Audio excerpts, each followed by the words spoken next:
саламатсызбы? Сәлем. Менде разрешение экраны жасалмай тұр. Шығарып жатты жазғаны. Жалғастырып өтейін. Жаңағы видео бойынша барлық функциялары Canva-ның ішінде бар. Яғни Canva бойынша да жаңағы айтып өткендей тек қана презентация емес, сонымен қатар әртүрлі видео жасай аласыздар. Оның ішінде мысалы әлеуметтік желілерге арналған видео немесе фото, сурет, материалдар. Және де инструменттер бойынша бізде видео инструкцияларымыз бар. Оларды да кездесуден кейін сізге жіберіп қоя аламыз.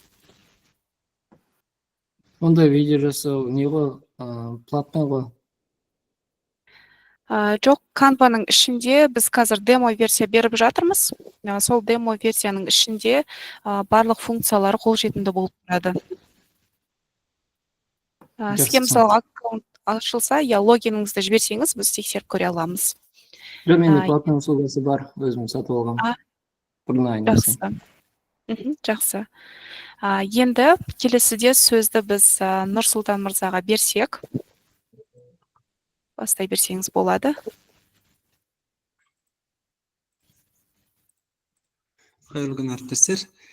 Ең алдымен E-Data ұжымына үлкен алғыс білдіреміз. Көп рахмет сіздерге. Осындай нәрсе ұйымдастырып жатқандарыңызға өз басым көп пайда көріп жатырмын. Есімім Нұрсұлтан, 107-ші мектептің физика пәні мұғалімімін. Жұмыс жасау кезде маған Adobe Lightshot деген приложение бар, скриншоттер.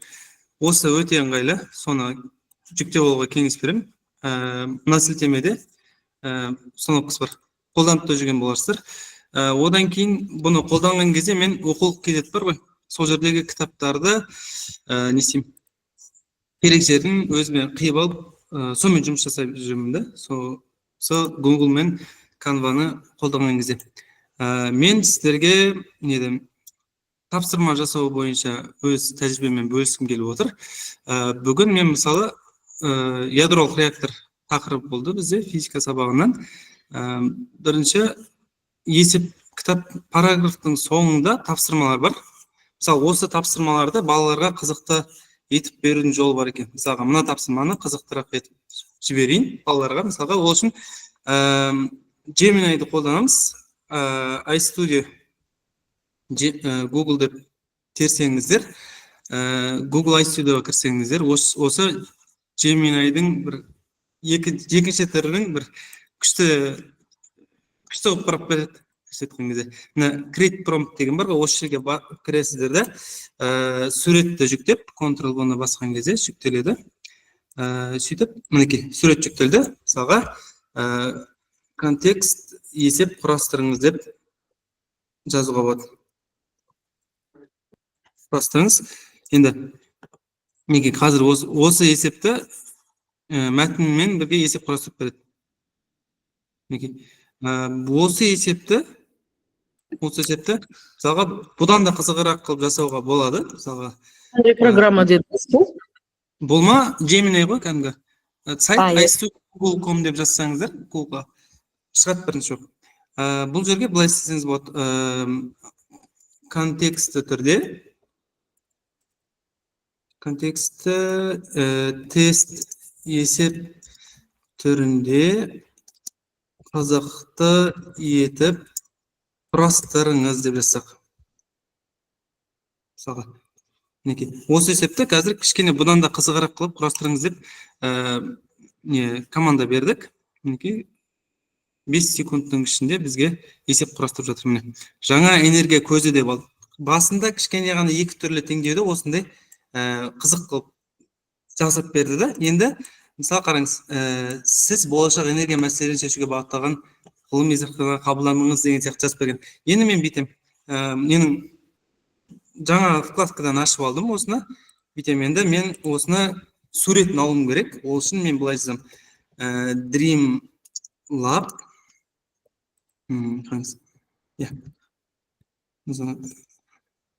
Dream Lab сурет жасау үшін ағылшын тілінде промпт жазыңыз. Мінекей. Осыған суретті сипаттау үшін қажетті сөздерді қазір Google Gemini маған жазып береді. Мінекей, мына сөзді аламын да. Мінекей, осыны алып, мен не істесем, мынау Canva-ның ішінде, мына жақта Dreamlab деп тұр ғой, осыны бассам, ашылады мынау. Сурет құрайтын ашылады. Осы жерге көшіріп алған ағылшын тіліндегі сипаттаманы создать етемін. Мінекей. Сол суретті алып мен сайт жасаймын. Сөйтіп, есепті көрнекі түрде беруге өте қолайлы. Мысалы қараңыз, мына суретті алып, мен мысалы осы лабораторияда жұмыс істеп жатырсыз деп басталады есептің шарты. Мінекей, осыны бағанағыдай тезірек болу үшін скриншоттермен істеп алсам, қиып алсам, сөйтіп мен документ құрастырған өте ыңғайлы болады екен. Мысалы документті басып, жаңа документті басып, осының үшін шаблон таңдаған ыңғайлы. Canva-ның барлығынан ең артықшылығының бірі осы дайын шаблондар. Біз осы дайын шаблонды пайдалану арқылы жасасақ ыңғайлы болады. Мінекей, бір документ ашылды. Осы документті мен шаблон таңдаймын. Мына жерден көрініп тұрған болса, өзіме ыңғайлы бір шаблон таңдаймын. Мысалы сурет қоямын, маған суреті бар шаблон таңдаған ыңғайлы болып тұр. Бірінші шаблон таңдаймын. Енді кішкене қатып жатыр. Сіздерге бәрі көрініп тұр ғой? Көрініп тұр. Рахмет. Міне. Шаблон таңдалды. Қараңыз, осы шаблонға қоямын бағанағы суретті, және де тексттерді. Маған көп бет керек емес, ары кетсе бір бет жетеді. Мынадан арғай, мынадан барлығы керек емес, өшіре салайын. Мінекей, осы жерге шаблонды қоямын, мысалы бір суретім тұр. Мінекей, осы суретті қоямын. Суреттің үстіне қойым керек. Сурет қойылды. Мысалы, менің есебімде былай болды. Жаңа энергия көзі деп басталады тапсырмам. Жаңа энергия көзі деп, мысалға мынан көрнекі болу үшін мына жерге жазып қойсам болады. Есептің басына. Осы шаблонды Gemini берген текстті осы жерге қоямын. Сол кезде дайын тапсырма балаларға орындағанға ыңғайлы болып тұрады. Қазір менде кішкене қатып жатыр.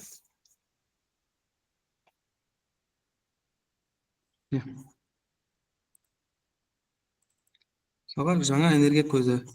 Осы жерде былай жасасақ болады. Мынаны кішкене азайтайық. Алып тастасам болады. Мына жерге мысалға мен 11-ші В сыныбы деп жазып қояйын. 11-ші В сынып. Оқушыларға арналған. Сақтап қойсақ болады. Осылай шаблонды өзгертеміз. Одан кейінгі мінекей басында кіріспе сюжеті тұр. Осы сюжетті мына жерге жазайын.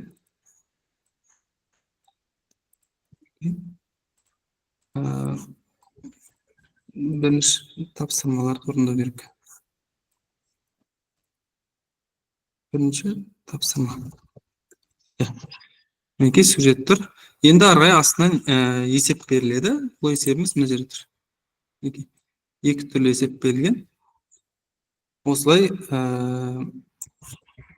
көшіреміз де мына жерге қоямыз. Осы текст мұрны.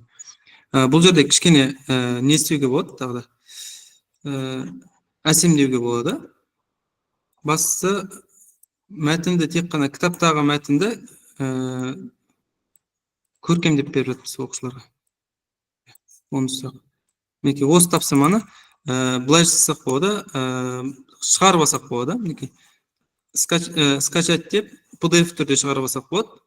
Немесе маған ең ұнайтыны, посмотреть сенің ішінде сайт түрінде сілтемені жіберсек болады оқушыларға.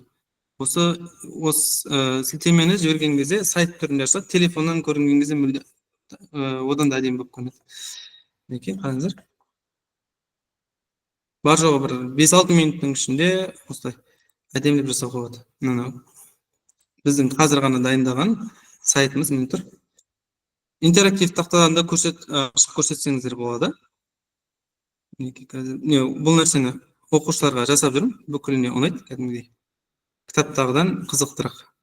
Мінекей, міне осылайынан тапсырмаларды орындаса болады. F11 мінекей осылай болды. Менікі аяқталды осы. Осылайынан былай жасақ қой айтпақшы. Біз тапсырманы өзгерттік қой. Немесе бізде мысалы біздің сайтымыз бар, сол жерде формулалар бар. Осы формулаларды аламыз да, бағанағы неге кіріп, Gemini'дің сайтына кіріп, қызықты, былай жасақ болады. Қызықты, контексті, тест, есеп, құрастырыңыз десек. Мына формулаларға контекстпен бірге осы формулаларды қолданатын есептер жасап берді. И ол есептер кітаптағы құрғақ есептер сияқты емес, кәдімгідей қызықты есептер болады. Қараңызшы, космосқа саяхат, жарық қысымның күші деп. Мінекей, мына әр есептер бағанағы мына формулаларға қолданатын есептер шығару үшін сол формулаларды қолдануымыз керек. Балалар алынған білімді тікелей осы қолдана алады. Осы Gemini өте артықшылығы осы жерде екен. Қызықтар жасап береді. И соны көрнекілеу үшін осы Google Canva-ны қолдансақ болады.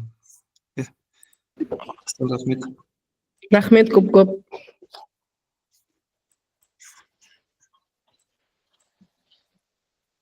Мысалы, мен де тәжірибемде үнемі Canva-ны қолданам. Бұл байқаусыз да бұрыннан да қолданам. Мектепте мысалы жаңағы ашық сабақтар болады ғой, неше түрлі. Соларға объявление жазған кезде де осы Canva-да жасап, сол объявлениелерді ашық сабақтарын әріптестеріме жасап берем. Мысалы, озат шығармашылық ұстаздардың жетекшісімін мектепте. Солар апталық 10 күндік болған кезде біз енді неше 20, 30 шақты, 15 шақты әртүрлі әр 10 күндікте не береміз ашық сабақтар. Сол әр ашық сабаққа сондай жасаймын ше. Бірақ енді ана Gemini-мен бірге екеуінің қолданысын сабақтарда тағы да қолдануға керемет не екен, жаңа мүмкіндік екен. Осы байқауды ұйымдастырып жатқан кісілерге көп алғысымды айтам. Рахмет. Негізі Canva программасын жақсы көрем, бұрыннан пайдаланам. Бірақ мына сабақтарымызға пайдалы етіп қолдану, ол мұғалімге үлкен жаңағы мүмкіндік, жұмысын жеңілдету, оқушыларды қызықтыру. Сондықтан рахмет көп сіздерге. Сіздерге рахмет, түсінгендеріңізге рахмет. Керемет екен.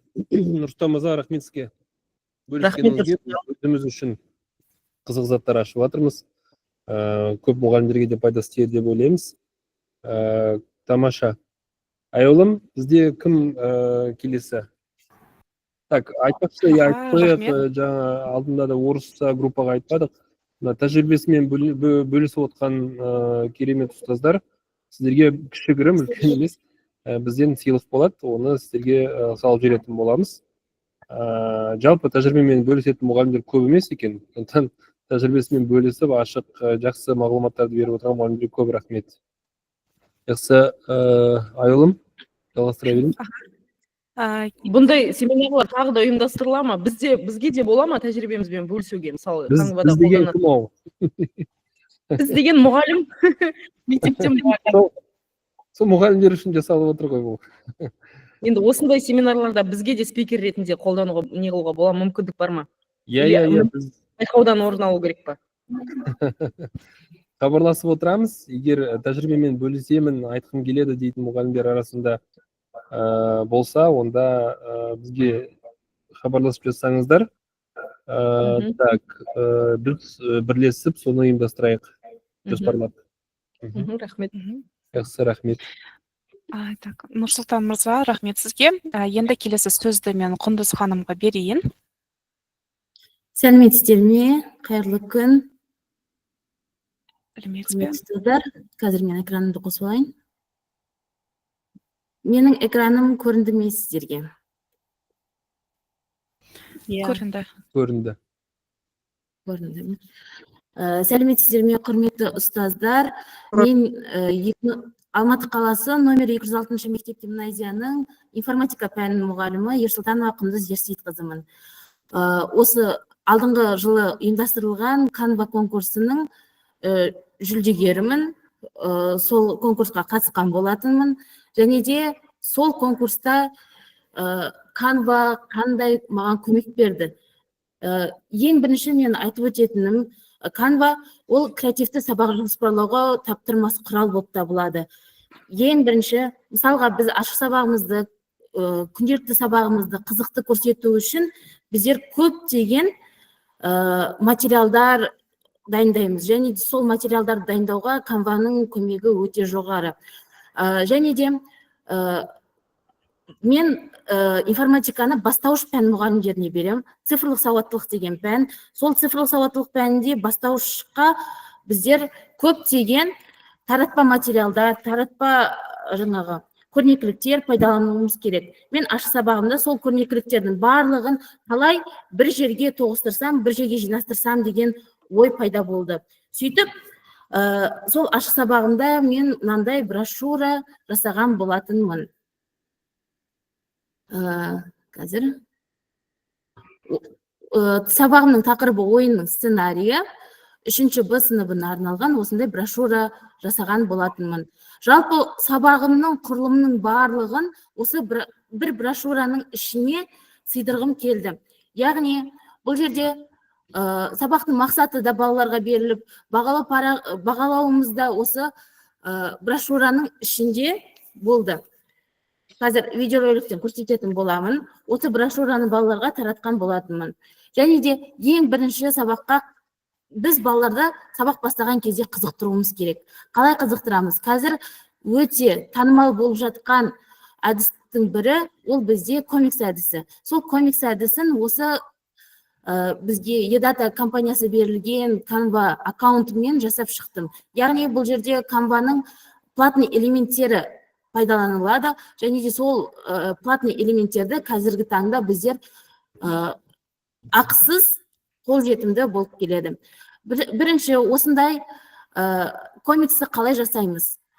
Комиксқа жасау үшін біздер мына жерде іздеу орны бар, сол іздеу орнына комикс деп жасап, сол комикстің неше түрлі шаблондар шығады. Осы шаблондардың біріне салып көрсетсек болады. Және де байқасаңыздар, менің тақырыбым ойынның сценарийі болды. Біздер Scratch платформасы бар, сол Scratch платформасында балалар неше түрлі бағдарламалар жасайды. Сол бағдарламаларда біздер тиын алу деген ойынды жасадық. Енді осы тиын алу деген ойынды комикс ретінде мынандай сөздерін қалай ойластырам деп ойланып отқан жоқпын.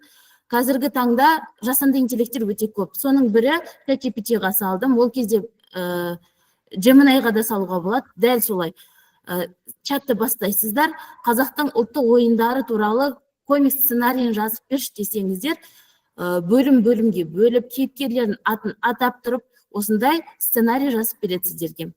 Және де промптты, яғни біз сұранысты дұрыс жазуымыз керек. Екі кейіпкерден тұру керек, және де сценарийдің соңы теңге алу ойыны туралы болу керек деп нақты не керегін жазсаңыздар, бізге ChatGPT үлкен көмек көрсетеді. Және де байқасаңыздар, кейіпкерлердің айтатын сөздеріне дейін жазып береді, сол сөздерді комиксімізға қоя саламыз.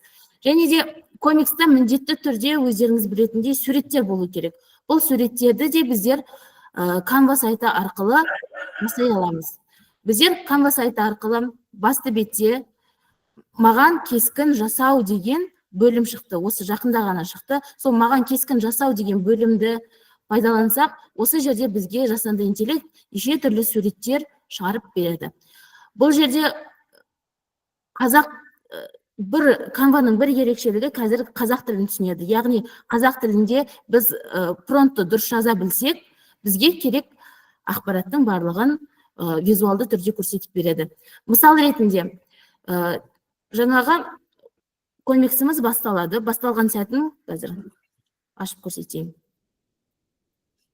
Қазақ бала есік алдында, қораның жанында отыр, қолында ат әбзелдері бар. Қазақ қыз жақындап келеді. Осындай, яғни әрбір іс әрекетін көрсете отырып, біздер промпт жазуымыз керек, сұраныс беруіміз керек. Сол кезде ғана бізді ChatGPT түсінеді. Маған осындай тақырыпта, осындай жасай сал десеңіздер, біздің жасанды интеллектіміз түсінбеуі керек. Түсінбеуі мүмкін. Сол себепті ашық, анық жазуымыз керек. Сөйтіп, балаларды қызықтыру мақсатында осындай көмек жасап шыққан болатынбыз. Және де ары қарай біздер программаның кодын қоямыз, яғни олар балалар практикалық жұмысқа көшті. Сол практикалық жұмысқа көшетін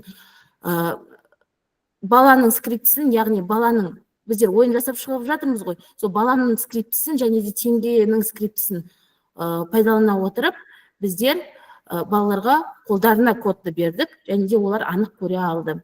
Және де кері байланысты да сергіту сәтін де осы бір брошюраның ішіне сыйдырған болатынбыз. Қазір мен аш сабағымнан шамалы көрініс көрсеңіздер, егер де.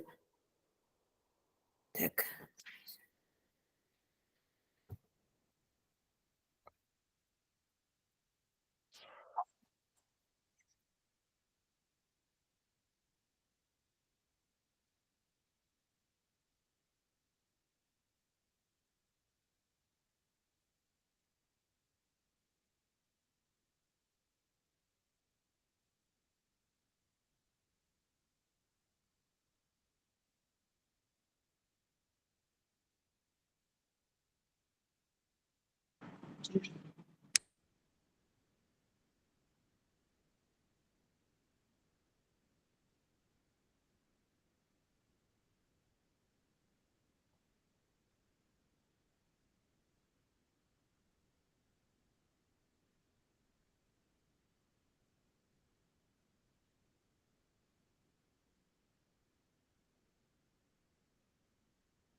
Өте ерекше, керемет.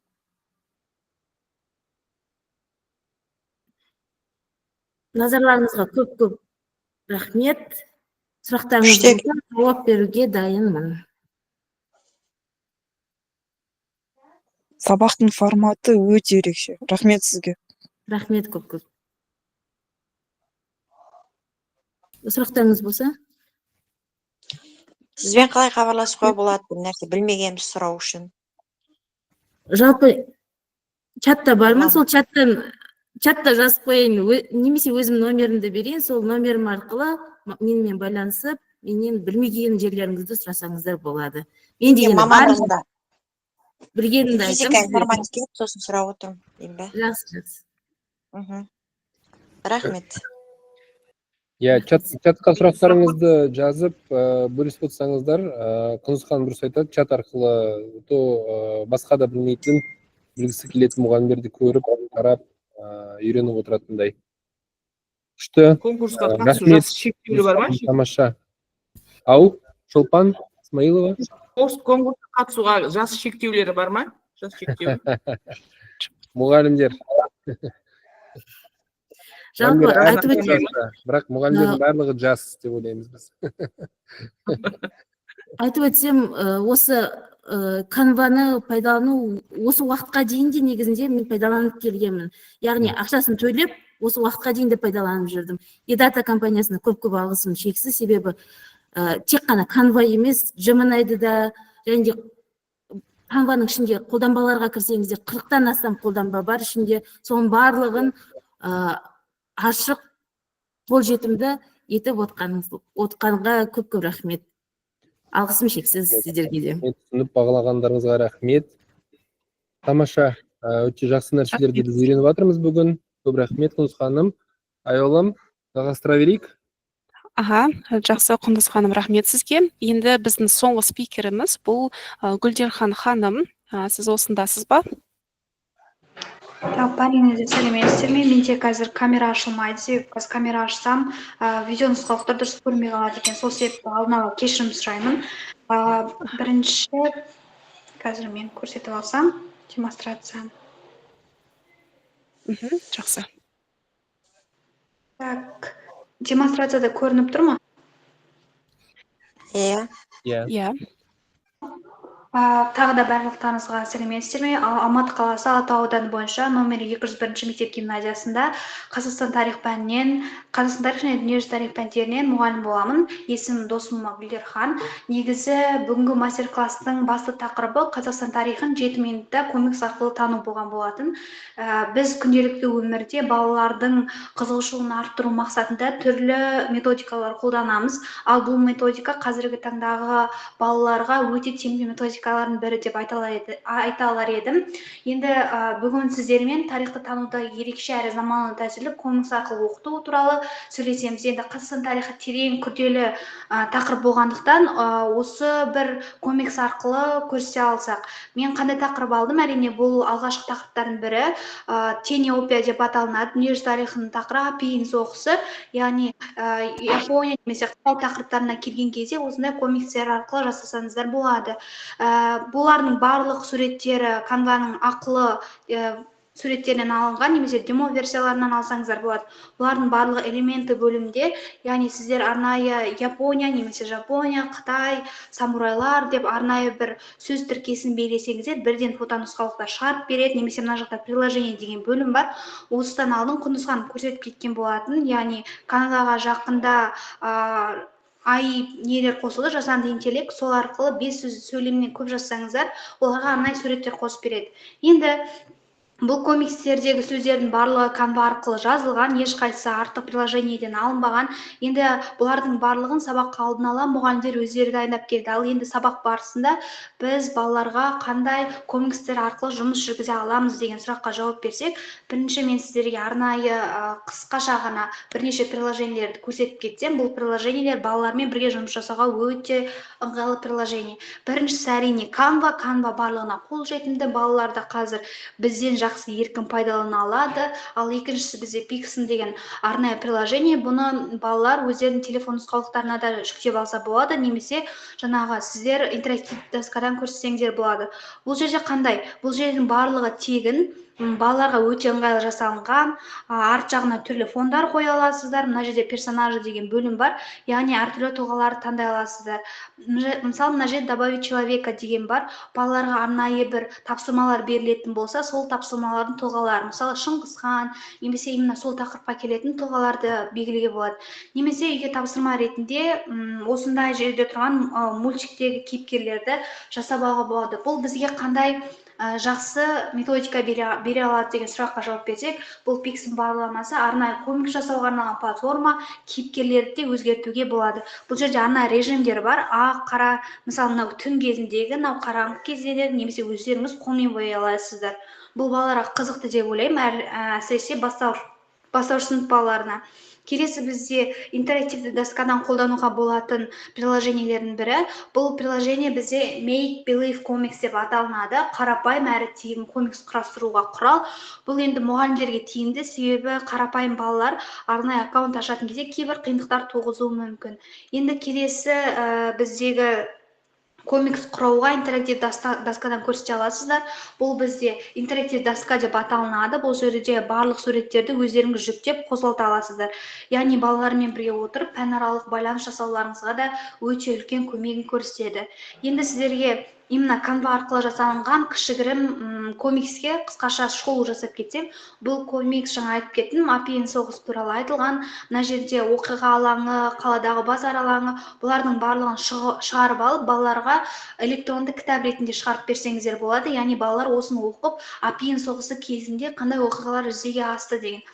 Бұл жерде әрине апиын соғысы кітапта қысқа әрі нұсқа түрде жазылған, ал бұл жерде қиялыңызға ерік беріп, сол апиын соғысында болған батырды елестетіп, ол апиын соғысын қалай құтқарды, оның өмірі қалай жалғасты, қарапайым адам болып отырып, апиын соғысын қалай құтқара алды, яғни тарихқа аты қалай жазылды деген сұрақтарға жауап беру арқылы балаларды қызықтыра аламыз.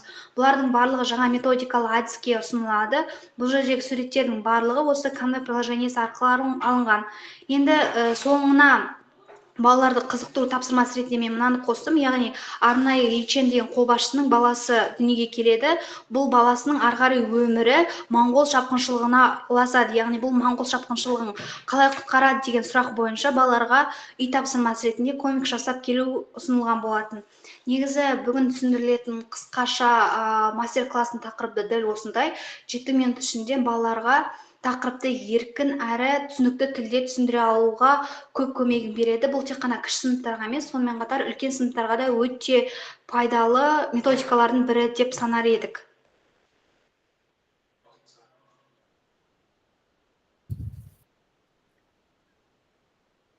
Рахмет сізге. Мінекей қарап отырсақ, Қазақстан тарихы немесе басқа елдердің тарихы бойынша әртүрлі бейне арқылы оқушыларға көрсету өте оңай және де қолжетімді болып табылады.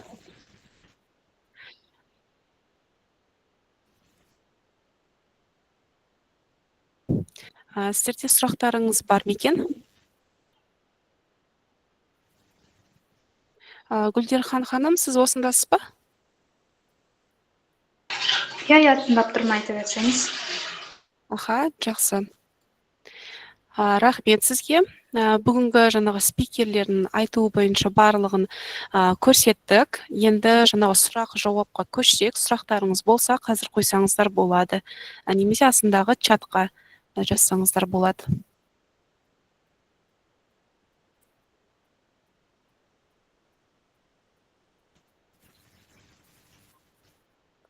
Яғни қарап отырсаңыздар, біз eData платформасы қазіргі кезде жаңағы Google, Canva бойынша құралдарды береміз. Және де мұғалімдер көрсеткендей, бұл бір жүйе бойынша сіздерде көптеген құралдарға, инструменттерге қол жеткізе аласыздар. Және де мысалға Google-дың ішінде де мысалы көбінесе бүгін Canva бойынша көрсеттік, бірақ Google бойынша да ішінде әртүрлі жаңағы құралдары бар. Олардың бірі мысалы Google күнтізбе, Google чат, және де мысалға қазір біз сөйлесіп отырған Google Meet-те Google-дың жаңағы инструменті болып табылады. Және де біздің аккаунттар бойынша сіздерде уақыт шектеулігі болмайды. Мысалға Zoom арқылы қолданған кезде 40 минут болса, ал Google Meet бойынша уақыт шектеулігі жоқ. Және де 1000 адамға дейінгі адамдарды қоса аласыздар. Сонымен қатар Google Classroom бойынша да қолжетімді. Google құралдары бойынша. Мінекей. Сұрақ қойсақ бола ма? Аха. Бұл жалпы қатысушыларға жеке бөлек группа ашыла ма? Жаңа тіркелгендер үшін. Сіз қай облыстан, мектептен ба? Ұлытау облысы, аха, Ұлытау ауданынан. Бізде әр облыс бойынша чаттар бар. Сіз Ұлытау облысының чатында барсыз ба? Жоқ, чатында жоқпын. Жақсы, онда бізге жазып жіберсеңіз, мінекей номерді жібердік. Сізді чатқа қосып қоямыз. Жақсы, рахмет сізге. Аха. Тағы сұрақтарыңыз бар ма, құрметті ұстаздар? Қызылорда облысы, Алматы облысы бөлек қой, біз Қызылорда облысында тұрдық, например, чатында. Иә. Әр облыстікі бөлек-бөлек. Конкурс бойынша сұрақ қойсам бола ма? Жаңа конкурсқа бір сабақты ғана жібереміз ба, жоқ әлде бірнеше сабақ жібереміз? Иә, бірнеше жіберсеңіздер болады. Оны Инстаграмға салып, Инстаграмға салып, солай жібереміз бе, почтаға жібереміз? Қараңыз, мысалы сіздер жұмысты жасайсыздар, содан кейін Инстаграмға саласыздар. Инстаграмға салған кезде хэштегі бар өзінің, жаңағы шартта жазылған. Сол хэштегті белгілейсіздер, және де eData.kz Инстаграм парақшамыз бар, соны да дополнительно отметить етіп қойсаңыздар болады. Және де жасаған презентацияны біздің почтаға жіберу қажет. Яғни Инстаграмға да және де почтаға да. Рахмет.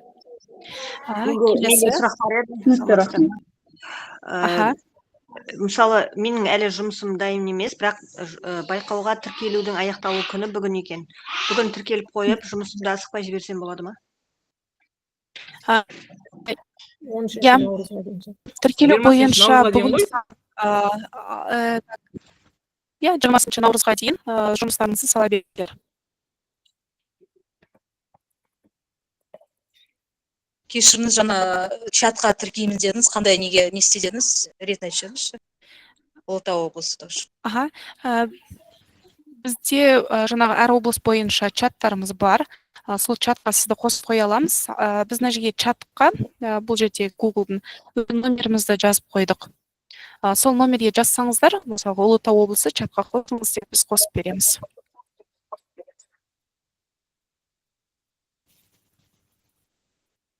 Яғни чаттарға беретін информация барлығы бір.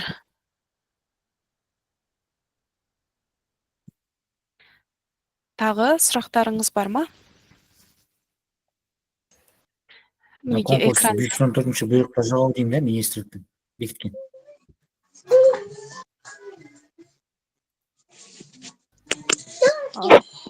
Қайырлы күн, біз жеке меншік компания болғандықтан бұны өз компаниямыздың атынан ұйымдастырып жатырмыз, және де барлық қаржыландыру байқауға байланысты жаңағы жұмыстардың барлығы біз тараптан жүргізіледі. Рахмет. Менде де сұрақ бар еді.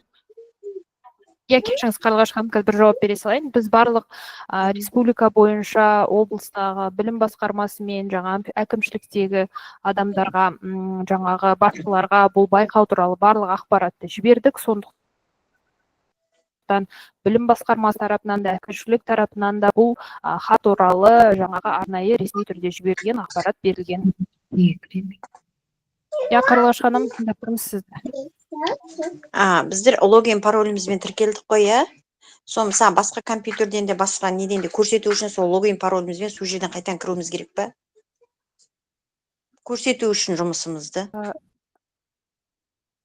Жоқ, көрсету үшін дегенде сіздер бізге жаңағы электронды почтамызға жібересіздер ғой. Сол электронды почтада біз берген электронды почта аккаунт арқылы жіберулеріңіз қажет. Қанша минут? Сабақ қанша минут болу керек? Қанша минут түсіреміз? Ол өздеріңізге байланысты, өздеріңіздің жаңа креативтеріңізге, өздеріңіздің шабыттарыңызға байланысты. Түрлі тақырыптарда. Жоқ, видео форматы дегенде сіздер осы Canva-ның Google-дың ішіндегі барлық шаблонды қолдана отырып, презентация немесе пиза модулға арналған тест жұмыстарын жасайсыздар. Оны жаңағы Canva-дың шаблонында жасаған кезде сіздер бірден видео ретінде жүктеп алсаңыздар болады, презентация ретінде жүктеп алсаңыздар болады.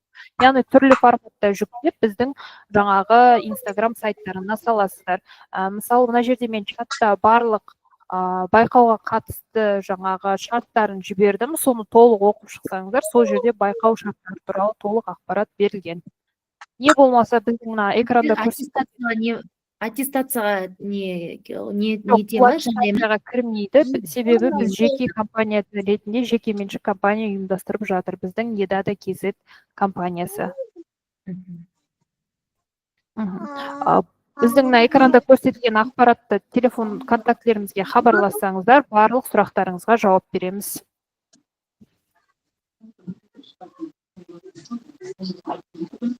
Саламатсыз ба? Сұрақ қояйын деп едім. Әрине, тыңдап тұрмыз. Мен деген Батыс Қазақстан облысынан болам. Бізден деген қаңтардың аяғында осы Е-датаға аккаунт ашуға деп таблица толтырсын деді. Мен 23 мұғалімді толтырып жібердім, осы жасанды интеллект бойынша жұмыс жасайтын. Бірақ бізге ешқандай жауап келген жоқ. Жақсы, өтінем. Паролдар келетін бұлар деп, бірақ ештеңе келген жоқ. Өтінем, егер сіздер аккаунттарыңызды алмай қалған болсаңыздар, біздің экранда көрсетілген байланыс телефондарына хабарласаңыздар, біздің менеджерлар обработка жасап, аккаунттарыңыз дайын болса жібереді, болмаған жағдайда сіздерге шаблонды қайтадан сұрататын болады. Рахмет. Жақсы. Барам, жақсы. Менде сұрақ бар еді. Бізге логин пароль берілді, иә? мысалға 70-ге жақын мұғалім тіркелген, кейбір тіркелмей қалған мұғалімдеріміз бар. Соларды тіркелуге бола ма олар? Иә, бізге мына көрсетілген байланыс телефондарымызға хабарлассаңыздар, жаңағы тіркелмей қалса тіркеп береміз, көмектесеміз, яғни барлық сұрақтарыңызға жауап береміз. Рахмет.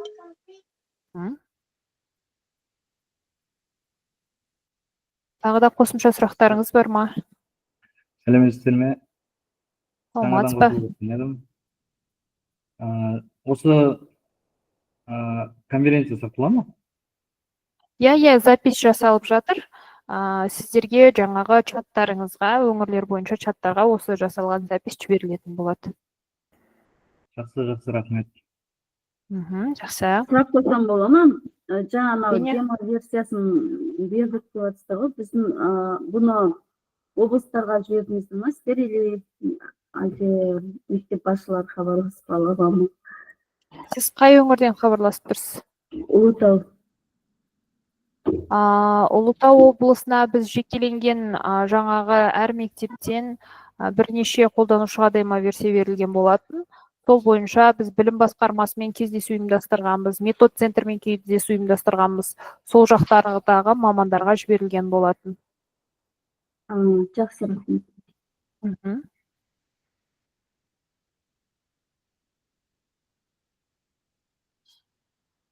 Тағы да сұрақтарыңыз болса? Егер электронный почтамызға хабарлама келсе, значит біз конкурста удачно тіркелдік деген сөз, да? Иә, дұрыс. Жақсы, рахмет.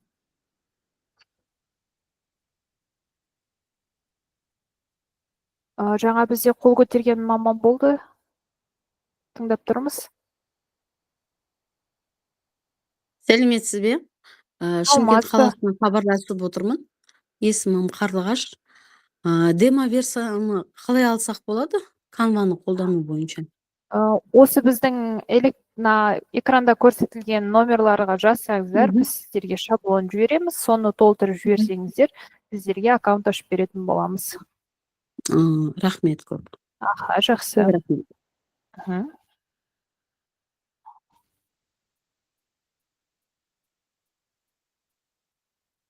Құрметті әріптестер, тағы да сұрақтарыңыз бар ма? Сіздер берген аккаунт қанша уақытқа дейін жарамды? Сіз қай өңірден хабарласып тұрсыз?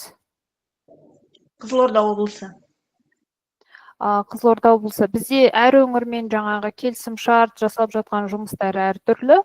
Соған сәйкес сіздерге қазір біз Қызылорда облысымен келіссөздер жүргізіп жатырық. Демо аккаунт сіздерге әзірге байқаудың соңына дейін берілетін болады. Егер біз келісім шарт аясында жаңағы жұмыс істеп, жаңағы сіздердің білім басқармаларыңызбен келісім шартқа отыратын болсақ, немесе жаңағы аудандық, немесе мектептік бойынша келісім шартқа отыратын болсақ, онда ары қарай сіздерге толыққанды келісім шарт аясында аккаунттарыңыз ұзартылатын болады. Атырау облысы қай айға шейін неге шейін екен? Бір жылға ма екен? Иә, бір жылға. Атырау облысы осы жылдың соңына дейін. Мамыр айына шейін, да? Осы жылдың соңына дейін.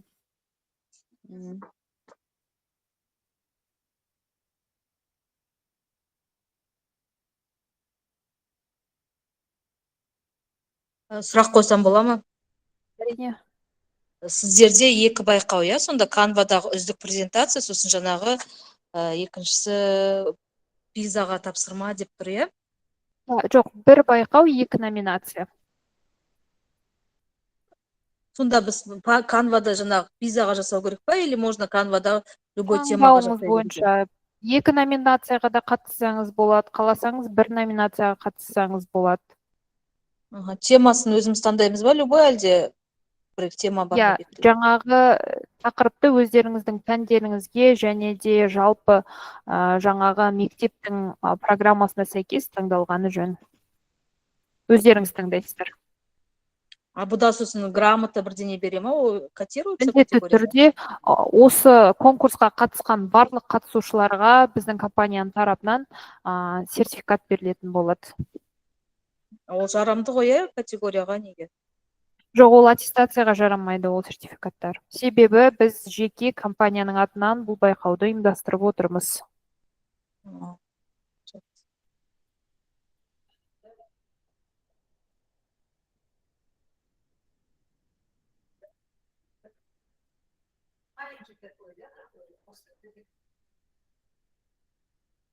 Рахмет, чатта бізге алғыс сөздер жазып жатқан мамандарға көп рахмет.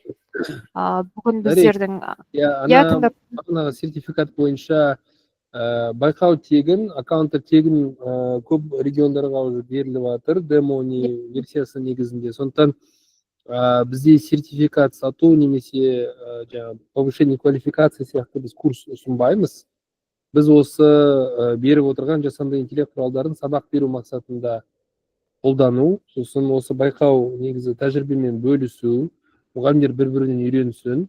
Сол мақсатта сіздердің аттестацияларыңызға көмектесу немесе оны соның арқасында бір ақша табу мақсаты тұрған жоқ. Сондықтан біз ондай сертификат бере алмаймыз. Егер сіз тек қана сертификат аттестация үшін десеңіздер, онда қатысудың мағынасы жоқ.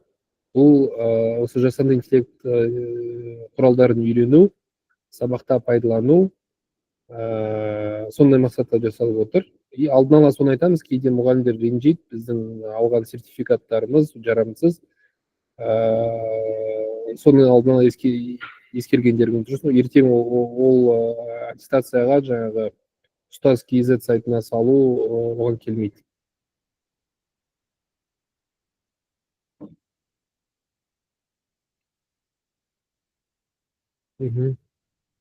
Так.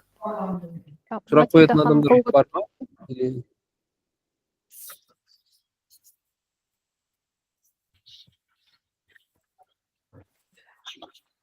Қол көтерген маман бар екен. Сұрағыңыз болса.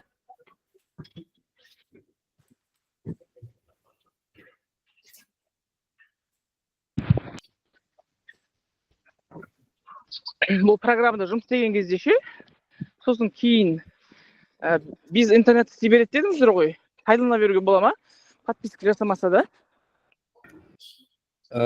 Сіздерге берілетін аккаунттардың негізінде оның ішінде сіздер жасайтын заттарыңыз, біз оны өшірмейміз. Сіздер оған қолжетімділік сіздерде бола береді.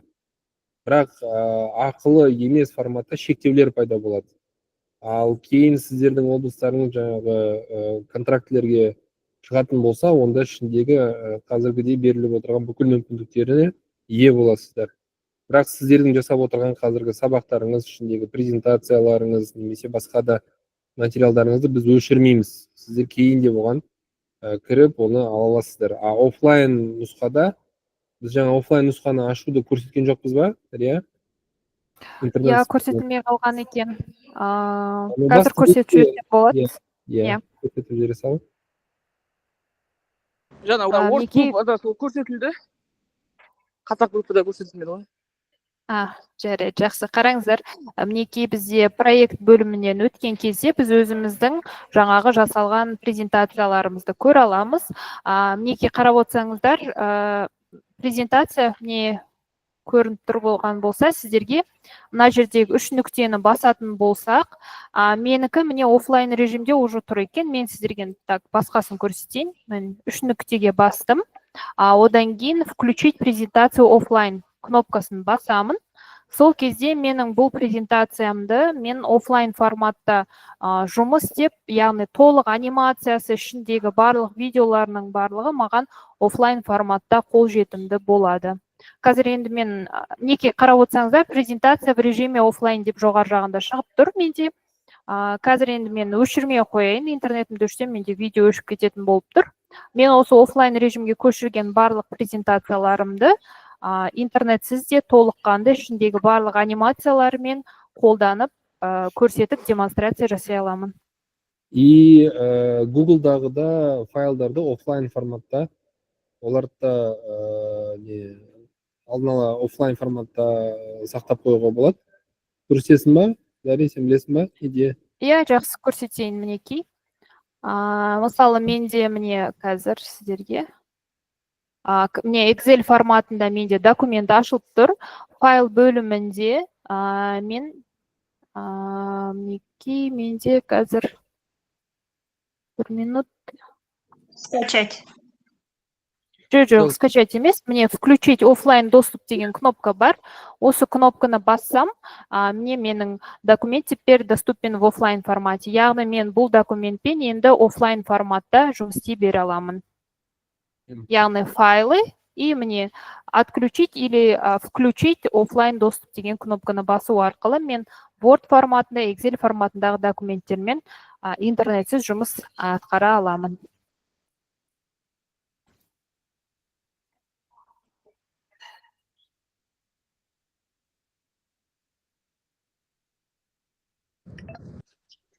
Если жаңа видео графика жасалса, оны скачать етіп кәдімгідей көрсете беруге болады, иә?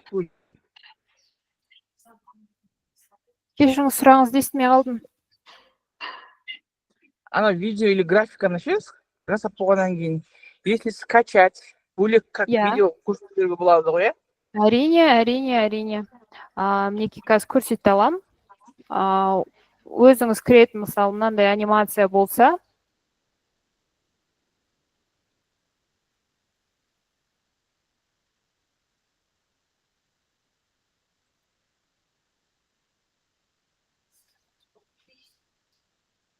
қазір менде ашылмай тұр.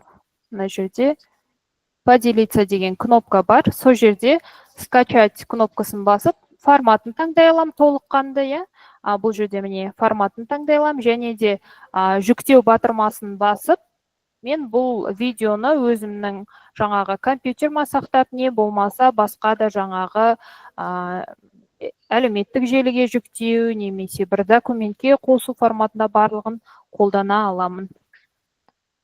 Яғни Canva'да жасалған, Google'дың ішінде жасалған барлық документтеріңіз сіздердің толыққанды жүктеуге мүмкіндік беріледі, яғни өзіңіздің таңдаған форматыңызға сәйкес. Рахмет. Аха. Тағы да сұрақтарыңыз болса? Мен сұрақ қояйын ба? Canva'да мен бір тестті дайындап едім. Я жоқ деген сияқты. Бірақ оны показға қойсам қойылмайды. Соны қалай болады? Тестті Google формаға дұрыс шығар қайда? Нені, Дария, сен былай сесен бола ма? Осы Canva'ның нелері бойынша, анкетирование, викторина тесттері бойынша видеосы бар. YouTube'да. Я сол бойынша Жақсы, онда сізге бұл сұрақты Қарлығаш ханым сіз қойдыңыз, ә? Иә.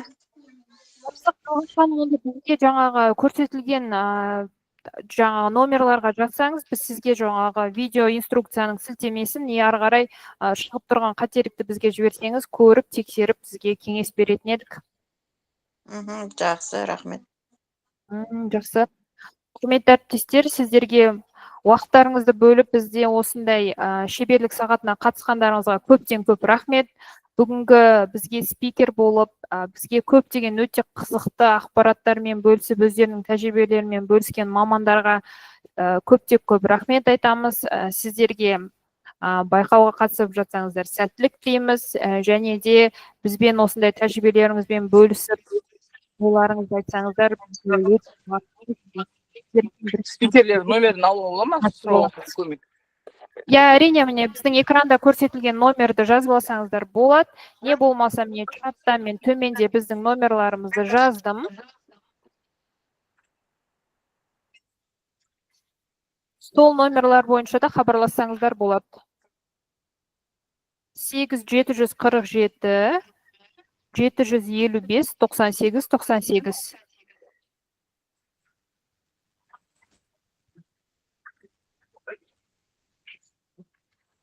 Сәлеметсіздер ме? Кешіріңіз, эфир тоқтала ма? Я, эфирдің записі жүргізіледі, және өңірлік бойынша чаттардың барлығына жіберілетін болады. Жақсы, рахмет. Аха. Тағы да сұрақтарыңыз бар ма?